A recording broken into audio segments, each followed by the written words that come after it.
14 তারিখ আমার দেশে যেইভাবে উদযাপিত করে যুবকরা, আমি আমেরিকাতেও 14 তারিখ দেখছি। রব্বে কাবার কসম, আমি আমেরিকাতে এরকম 14 তারিখ দেখি নাই। যেই 14 তারিখ আমাদের দেশে আমি দেখি, ফুল নিয়ে কারাকারি হয়। আজ পর্যন্ত 14 তারিখে বহুত ফুলের দোকান আমাকে সাক্ষী দিবে, তাকে মারি পর্যন্ত খাইতে হয়েছে। কারণ আগে ফোন করে বলছে আমার ফুলটা রেখা দিবি, তারপরে বিক্রি করলে করবি, না করলে না করবি, ভুলে বিক্রি করে ফেলছে, ফুলটা রাখে নাই। কি হয় নাই? যুবকরা কি বলে রাগ হয়ে গেল? আমি আমেরিকাতে দেখি নাই, ওইখানে তো এতটুকু দেখছি, গালে গাল লাগাইছেন আর বলে দিছেন ইংলিশে, ইউ আর মাই হানি, তুই আমার মধু, এতটুকুই শেষ। 31st নাইট আমি আমেরিকাতে দেখছি, অস্ট্রেলিয়া দেখছি 31st নাইট। দুনিয়া তো কম দেখি নাই। হাদিসে নেয়ামত বলতেছি, অহংকার করে বলতেছি না।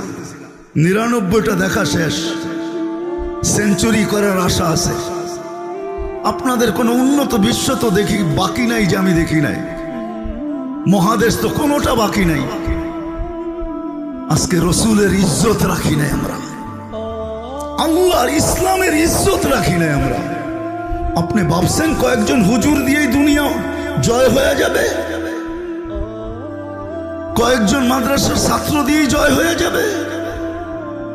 90 মুসলমান না, 99 মুসলমান গায়ের এশকে দেওয়ানা, বিজাতির এশকে। পোশাক দেখেন, আশাক দেখেন, চলা দেখেন, ফিরা দেখেন, খাওয়া দেখেন, লওয়া দেখেন। কথা তো লম্বা করতে চাইছিলাম, কিন্তু লম্বা করার সুযোগ নাই। দিলের ব্যথা একটু বললাম আপনাদেরকে, নইলে মুসলমান নির্যাতিত। দুনিয়ার সবচেয়ে বড় টাকা মুসলমানদের কাছে। এক এক কুয়েতি দিনার দিয়া $5 পাওয়া যায়, $5। 3.5 ইউরো পাওয়া যায়, 3.5 ইউরো। 4.5 পাউন্ড পাওয়া যায়। দুনিয়ার কোনো ব্যক্তি নাই যার গাড়ির পার্স আছে সোনা দিয়া। ব্রুনাইয়ের বাদশার গাড়ির পার্স হইল সোনা দিয়া, সোনা। দুনিয়ার সবচেয়ে বেশি সম্পদ মুসলমানদের কাছে, তারপরও নির্যাতিত।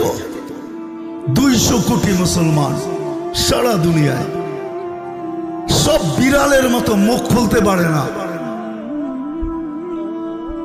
কেন? কোরআনই তো সত্য, হাদিসই তো সত্য।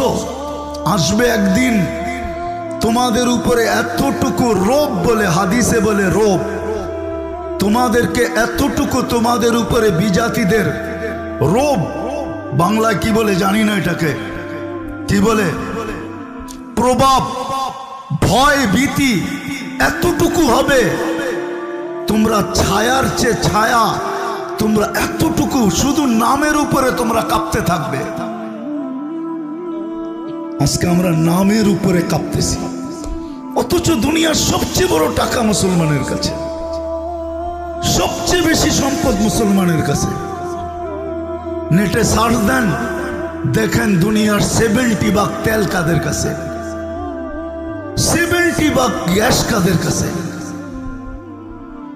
আমাকে চিনাইতে হবে না, দুনিয়ার সবচেয়ে দামি খাওয়া খায় মুসলমান।